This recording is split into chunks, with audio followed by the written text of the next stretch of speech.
Est-ce qu'il vous est déjà arrivé de vous rendre dans votre grand magasin préféré pour acheter un jean par exemple et d'avoir la surprise de trouver le jean tant recherché au rayon fruits et légumes? Normalement, non. Alors cette analogie douteuse, je vous l'accorde, je l'utilise pour vous expliquer qu'on peut malheureusement trouver un comportement similaire si on a un site internet qui est mal agencé. Et il y a beaucoup de sites internet où on va avoir ce genre de problème-là. Si ça peut être un souci pour les consommateurs, pour les internautes, ça va être surtout un gros souci pour les robots d'exploration dont je vous ai déjà parlé dans une précédente vidéo. L'objectif aujourd'hui, c'est donc de vous présenter une méthode, en l'occurrence 7 grandes pratiques simples et efficaces pour créer un site internet optimisé en termes de structure, vous donnant toutes les chances de réussir l'expérience utilisateur, mais donc de convertir, et toutes les chances de plaire aux robots d'exploration de Google et donc d'obtenir les meilleures positions dans les moteurs de recherche. Allez, on y va! Bonjour à toutes, bonjour à tous. Je suis Christophe Vidal, je suis consultant SEO, je suis aussi ambassadeur pour SEMrush France. Je suis ravi de vous retrouver une nouvelle fois pour une vidéo pratique pour la chaîne SEMrush.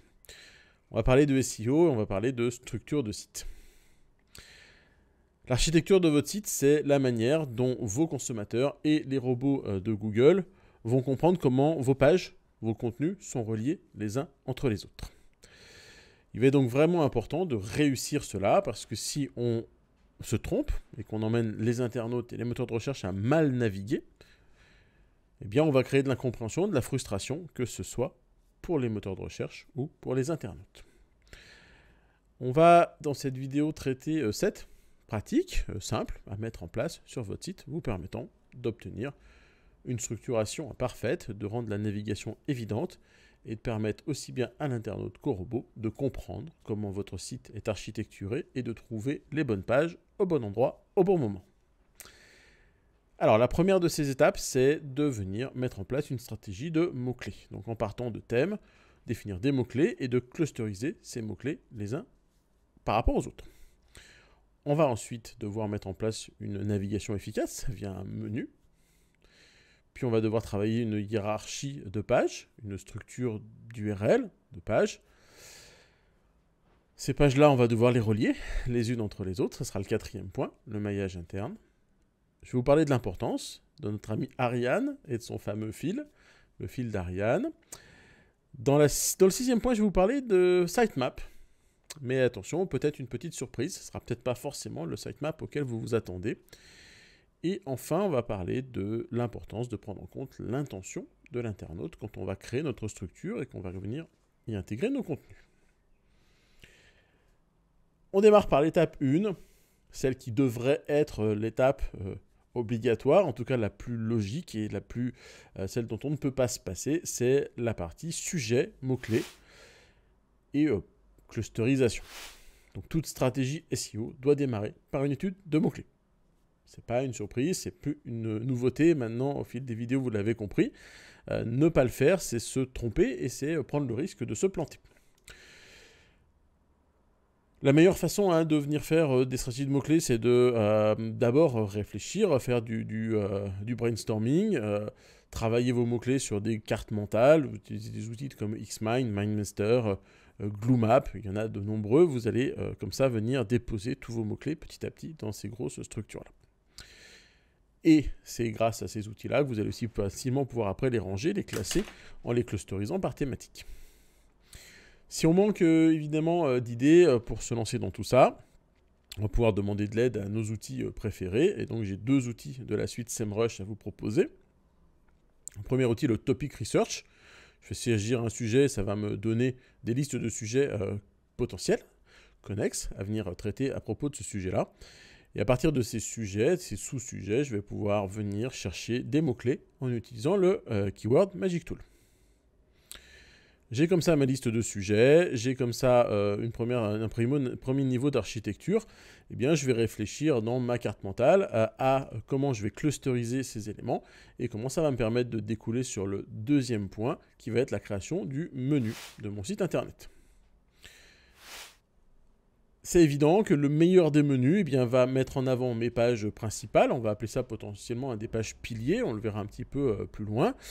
Et elles vont ensuite, ça va permettre aussi bien de signaler à l'internaute qu'à Google par où finalement commencer, quelles sont les pages importantes de notre site internet.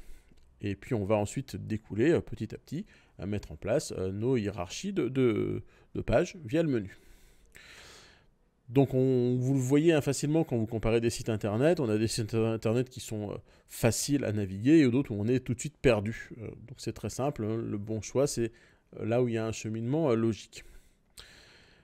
Alors je ne peux pas à ce stade-là vous parler d'organisation en menu et notamment avec les méga menus qui apportent une bonne expérience utilisateur, que les consommateurs, les internautes affectionnent, mais qui en même temps sont une plaie pour les robots. Les méga menus, eux, ont beaucoup de mal à venir s'y retrouver avec ces méga menus, puisque ces méga menus vont exactement créer la situation que je vous ai définie en début de vidéo, c'est-à-dire qu'ils vont potentiellement créer un lien entre le rayon vêtements et le rayon fromage. Tout simplement parce que le menu va créer des liens par défaut entre toutes les pages du site quasiment, puisqu'on va retrouver dans le méga menu toute la liste des catégories possibles et envisageables. Donc on va devoir ici réfléchir à des mécanismes permettant de créer des structures en silo. On va voir ça juste après dans le troisième élément. Et c'est vraiment important que vous gardiez en tête qu'on peut mettre en place des méga menus tout en apportant des optimisations techniques à ces méga menus. On va parler de mécanismes d'obfuscation qui vont permettre de présenter à l'internaute un menu complet et à Google finalement des filtres, des sous-parties du menu, de manière à ce que le Google ne passe pas du rayon jean au rayon fromage. Attention malgré tout, petit alerte, si vous ne maîtrisez pas totalement le passage du jus SEO entre vos pages, ne vous prenez pas forcément le risque de vous lancer dans de l'obfuscation. J'ai vu de grosses catastrophes sur des sites internet après de la mise en place d'obfuscation, où on se retrouve avec des pages orphelines, on se retrouve avec des pages qui sont plus liées les unes aux autres.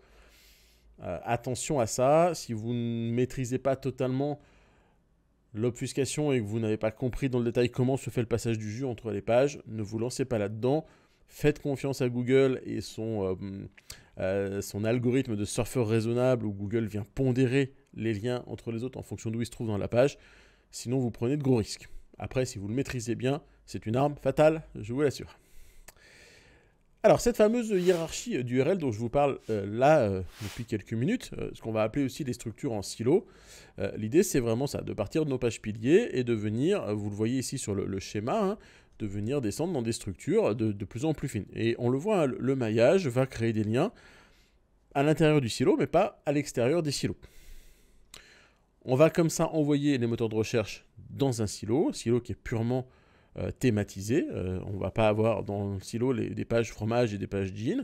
On va vraiment avoir un silo orienté sur l'alimentation, les fruits et légumes, la viande, le fromage, et puis ensuite encore des différents niveaux. Vous voyez, un premier silo, puis un deuxième silo sur les vêtements hommes, vêtements femmes, les robes, les pantalons, les chemisiers, etc. Vous voyez l'idée? On va vraiment venir travailler en silo et on va créer une isolation finalement entre ces silos de manière à ne pas permettre aux robots d'exploration de passer d'un silo à l'autre. Ce qu'on va permettre à l'internaute, puisque lui il aura toujours des liens dans tous les sens, on va le refuser aux robots d'exploration. Cette structure en silo, elle va aussi nous apporter des avantages. Vous l'avez entendu, vous le savez, on nous parle de l'obligation que chaque page de notre site internet soit disponible en 3 clics. C'est quelque chose qui est assez juste. Alors souvent on nous dit 3 clics depuis la page d'accueil. Attention, c'est potentiellement 3 clics depuis n'importe quelle page qu'il faut prendre en compte. Dans tous les cas, voilà, si vous mettez des bonnes structures en silo en place comme celle-ci, vous allez éviter de perdre les robots de Google et vous allez voir qu'ils vont pouvoir crawler vos pages. Alors oui, les pages avec une structure un peu trop profonde vont être moins crawlées, c'est évident. Mais avec des structures comme celle-ci, vous allez résoudre vos problèmes de crawl budget, de budget crawl.